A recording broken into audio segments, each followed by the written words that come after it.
Thanks, Zach. Only on Fox tonight, the family of an Upstate teen who died in 2019 is taking his message of advocating for organ donation to a national audience. Keegan Johnson was just 17 when he passed away from a rare case of bacterial meningitis.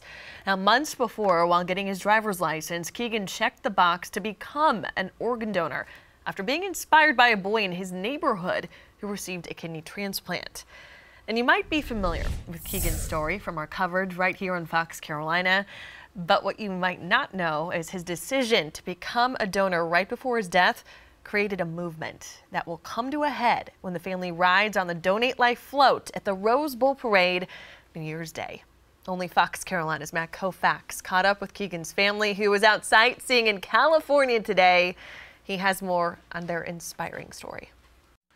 Tori, the journey from Keegan's tragic passing to his organ saving 4 people's lives to the family being contacted by a South Carolina nonprofit and ultimately ending up in California is something his mom Allison tells me reinforces her faith and belief that there is a plan for her son to live on. I've never been a part of something this amazing. Allison Johnson Miller says she and her family felt her son Keegan's presence from the moment they got off the plane. Keegan was a 17-year-old boy from a small town in Upstate, South Carolina. And all because of a selfless decision, he's gone national. That just doesn't happen every day. The family was flown out to Pasadena by Sharing Hope SC and Bridge to Life, 2 organizations committed to helping further the message of the importance of organ donation. Keegan has become their shining example. We can't take our gifts with us when we leave this world. Why not help somebody else? One check of a box, one saying yes, can change the lives of so many people. Allison says losing her son was hard, but she could never imagine the places his smile would take her.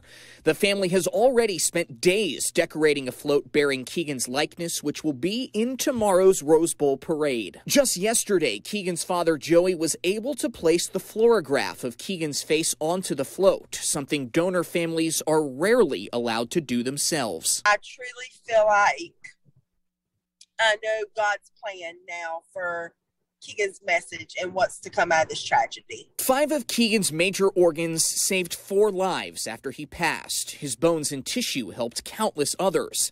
Allison says tomorrow's ride in the parade will be emotional, but also rewarding. It was a lot of hard work. You know, we thought we were just going to like pose with some flowers and put one on, and no, we were there for 5 hours and you worked hard. This isn't the end of Keegan's story either. Allison herself started her own local nonprofit advocating for organ donation right here in the Upstate, Keegan's Way. She says they have big plans upon their return to Inman and that she wants Keegan's message of hope to all those who need it to come through on New Year's Day. Become somebody's hero, make that selfless decision, go into 2022 with a new outlook, a new lease on life.